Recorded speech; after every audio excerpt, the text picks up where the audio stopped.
Hi friends, Lauren here with yet another video. In my last video, I explained why Donald Trump is far too dangerous to ever be president again. I explained that it's because of his vindictiveness, because he has a very deep vindictive streak in him. And I didn't say it in my last video, but that vindictiveness is the result of a serious personality disorder that's plagued him his entire life. A personality disorder that's based in extreme narcissism. Well, what I'm going to do today is put a little bit more meat on those bones now and explain the danger of his vindictiveness in a little bit more detail. And I'm going to do so using both international and domestic examples. Okay, so here we go. Let's start with the international examples. The Prime Minister of Israel, Benjamin Netanyahu, while accepting millions upon millions of American dollars to fight his war against Hamas, has ignored almost every single request that the United States has made of him. Just about every single one. President Biden has asked him over and over again to both do and not do specific things to minimize civilian casualties in Gaza. But Netanyahu doesn't even pretend to listen to President Biden. He does whatever he wants to do, regardless of the fact that we keep sending him millions of dollars of military aid. Now, we all know that Trump would never ask Netanyahu to try to minimize human suffering in Gaza. He doesn't care about human suffering.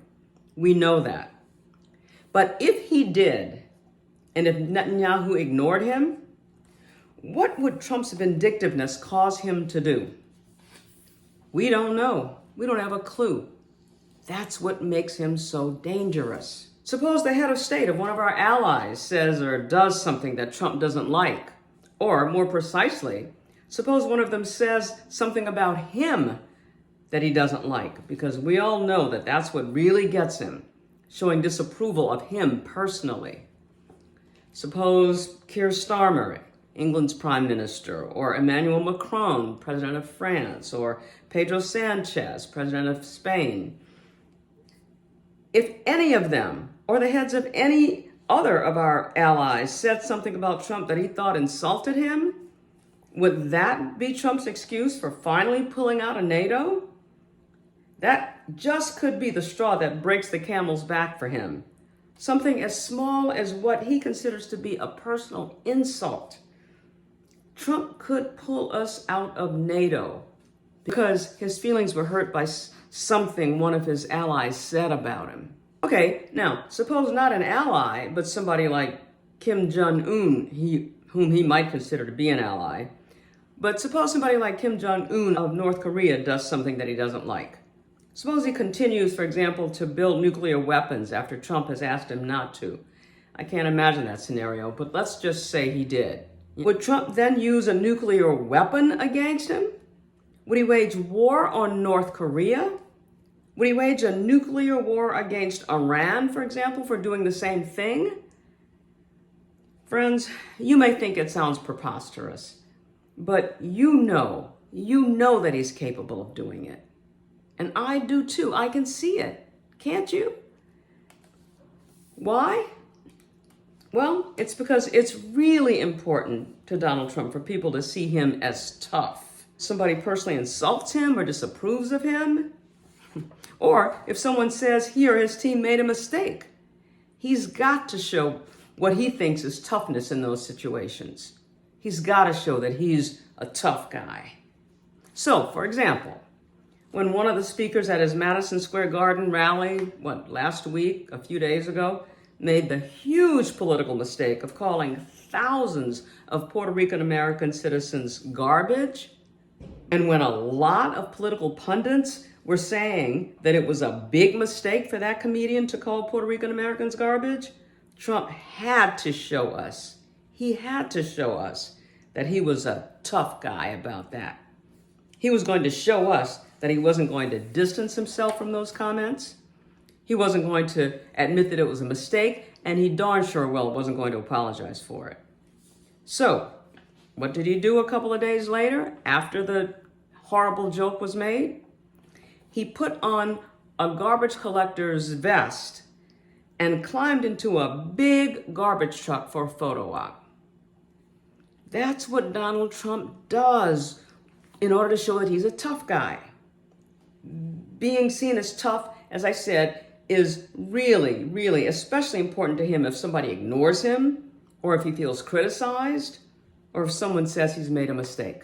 So yes, no matter how many love letters they've shared, if, say, Kim Jong-un, for an example, doesn't do what Trump tells him he'd like him to do, maybe concerning his nuclear arsenal, I can definitely see Trump saying, okay, he ignored me about his nuclear weapons.